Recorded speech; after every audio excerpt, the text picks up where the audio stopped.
Olá, povo de Deus. Sexta-feira da 15ª semana do Tempo Comum. Isaías 38, de 1 a 8. Aí você confere na sua Bíblia direitinho. Lendo primeiro Isaías na íntegra, dos capítulos 1 a 39, você perceberá que a partir do capítulo 36, estará dando um salto no contexto histórico de maneira abrupta, pois daí por diante, de 36 até o 39, trata-se de um apêndice histórico, acrescentado por um outro autor, seguramente pós-exílico.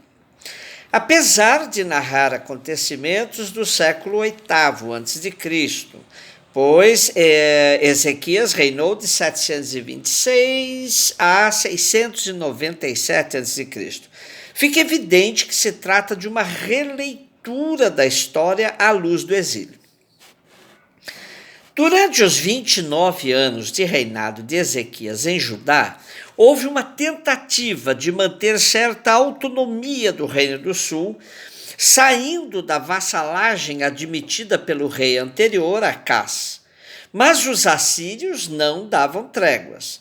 Depois de terem conquistado o Reino do Norte em 722 a.C., o assédio a Jerusalém era cada vez maior.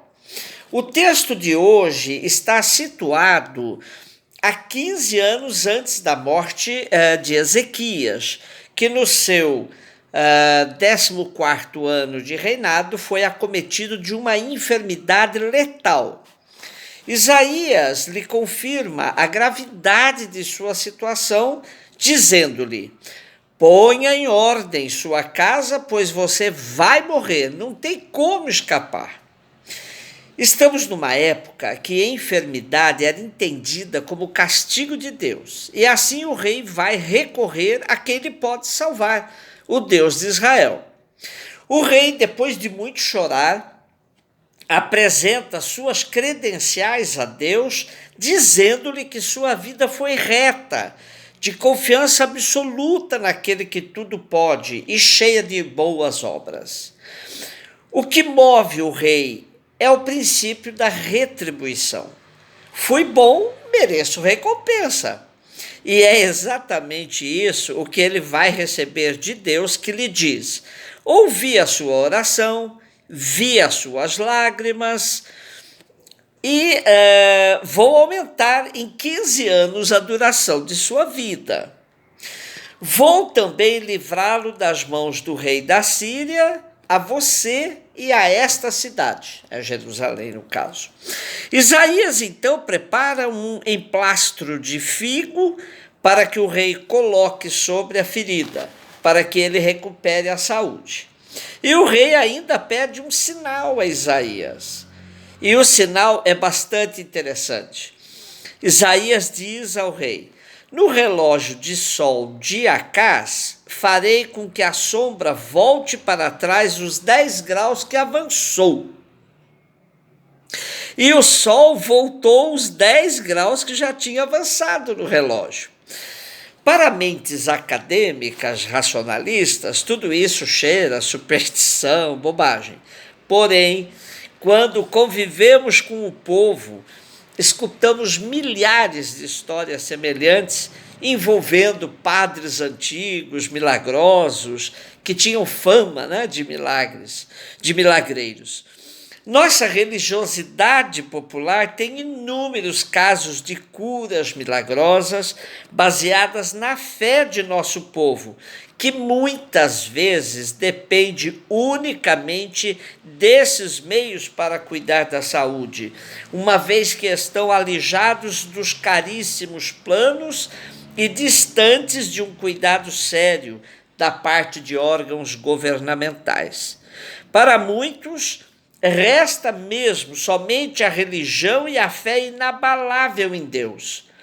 O importante do texto é o destaque à eficiência de uma oração confiante. Como cântico responsorial, temos hoje a oração de Ezequias, que teve a sua súplica atendida, quando tinha 39 anos de idade e 14º anos de reinado. Ainda não se tinha a convicção de vida eterna, mas trata-se de uma das mais belas orações do Antigo Testamento. Vejamos uma parte. É necessário que eu me vá no apogeu de minha vida e de meus dias. Para a mansão triste dos mortos descerei, sem viver o que me resta de meus anos. Não verei o Senhor Deus sobre a terra dos viventes nunca mais. Nunca mais verei um homem neste mundo. Minha morada foi à força arrebatada, desarmada como a tenda de um pastor. Qual tecelão, eu ia tecendo a minha vida, mas agora foi cortada a sua trama. Ó Senhor, meu coração em vós espera, por vós há de viver o meu espírito. Curai-me e conservai a minha vida. O Evangelho é Mateus 12, de 1 a 8. Percorrendo os Evangelhos, nos deparamos com inúmeras controvérsias entre Jesus e os defensores da lei, escribas e fariseus, sobretudo por causa do sábado. Guardar o sábado e respeitar o templo eram instituições judaicas absolutas. A lei do sábado tinha nascido para garantir um descanso a todos os trabalhadores, sobretudo aos escravos, e o templo deveria ser um espaço de cultivo da memória do Deus libertador, casa de oração, como o próprio Jesus o denominou. Porém, tudo que tinha sido criado como instrumento de libertação, a concepção rígida da religião transformou em peso e jugo nas costas do povo. Jesus agia com plena liberdade frente às instituições, pois as entendia como meios para que o povo tivesse sua vida e identidade garantidas, e não como instrumentos de opressão. É significativo como Jesus recorre às Sagradas Escrituras para libertar o povo de uma interpretação fundamentalista e fechada. Imaginemos o sábado como um dia de festa, onde a memória da libertação da escravidão do Egito fosse celebrada por todos, inclusive com rituais pascais, para que fosse passado de geração em geração esse fato histórico fundamental da fé de Israel. Pois bem, o que era para ser festa virou obrigação e objeto de cobrança dos fiscais da lei. Jesus tinha claro que o sábado foi feito para o homem, não o homem para o sábado. Por isso reage aos seus opositores de maneira clara, para não deixar nenhuma dúvida. Referindo-se ao profeta Oséias, ele diz assim: se vocês tivessem compreendido o que significa quero a misericórdia e não o sacrifício, vocês não teriam condenado os inocentes. E arremata, portanto, o Filho do Homem é Senhor do sábado. Hoje vemos muitos irmãos e irmãs nossos que assumem a missa dominical como sacrifício, como obrigação, e se martirizam se alguma vez falham nesse sentido.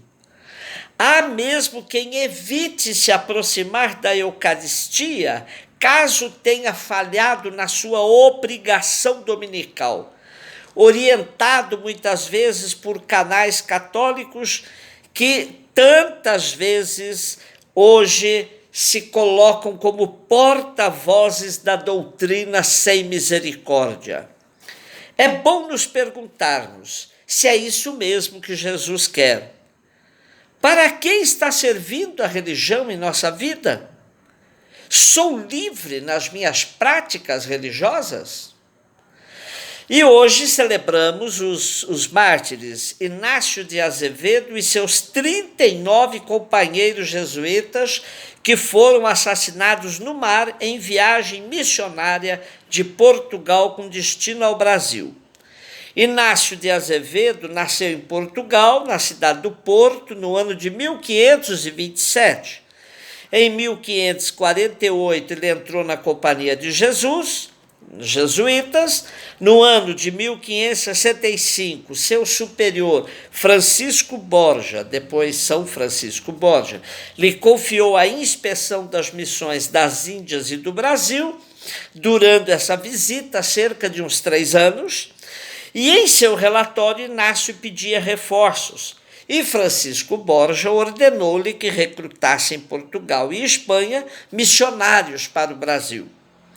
Após 5 meses de intensos preparativos, dia 5 de junho de 1570, Inácio e mais 39 companheiros partiram rumo ao Brasil.